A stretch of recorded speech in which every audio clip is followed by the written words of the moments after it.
Justru seharusnya PDI Perjuangan itu nggak ada lagi menterinya di situ, nggak usah nunggu di reshuffle, tarik aja. Gitu. Karena PDI Perjuangan kan bersikuku bahwa pemerintahan Pak Jokowi ini sekarang adalah kegelapan demokrasi. Kalau untuk PDI mundur apa enggak, itu juga sebetulnya jawabannya terserah Pak Jokowi juga. Kalau Pak Jokowi nggak mau nge-reshuffle juga nggak usah dipaksa-paksa Bang Kodari. Artinya bahwa menjadi penting bagi kita untuk melihat keputusan ini dasarnya apa.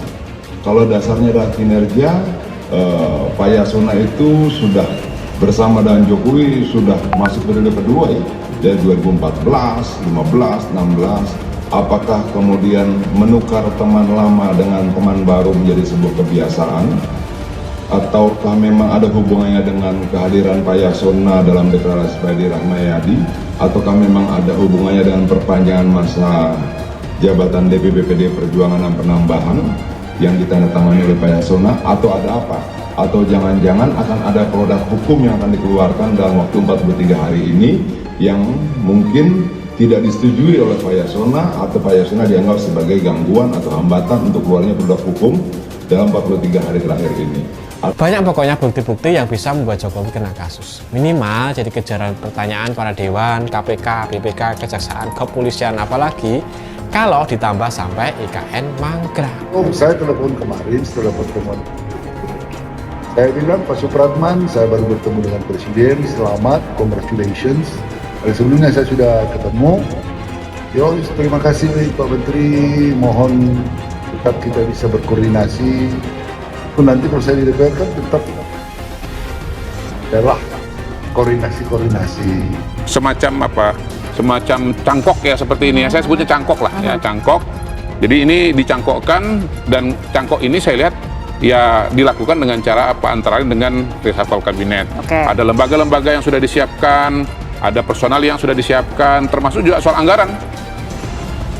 Karena Pak Yasona mungkin ditegur karena tidak meminta persetujuan kepada Presiden atas pengesahan perpanjangan kepengurusan DPP partai kemarin. Kemarin maghrib, sesuai sholat maghrib, saya bertemu Presiden Republik Indonesia Joko Widodo. Beliau memanggil saya dan saya sampaikan.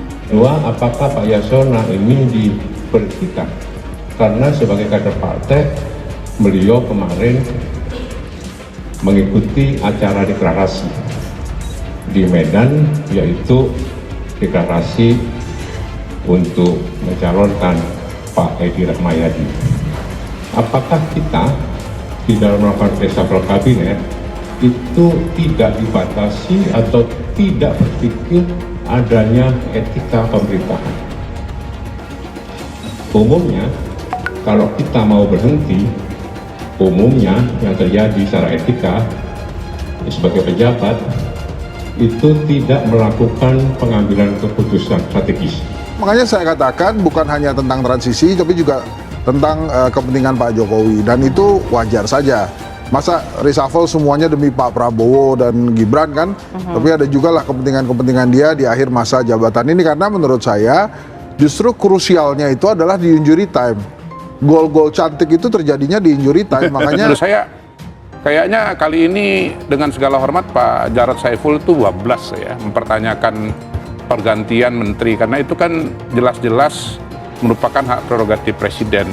Jadi jelas-jelas merupakan prerogatif presiden. Jadi apapun keputusannya sebetulnya ya sudah diterima, jangan dikait-kaitkan dengan soal susunan kepengurusan atau kemudian hadir pada acara pilkada dan seterusnya. Andai kata pun alasannya politis, itu tetap bagian dari prerogatif presiden, walaupun kalau menurut saya kalau memang dianggap dalam konteks secara politik sudah mengganggu, alangkah baiknya presiden sebetulnya mengganti saja semua menteri PDI Perjuangan, sehingga bukan dalam proses transisi juga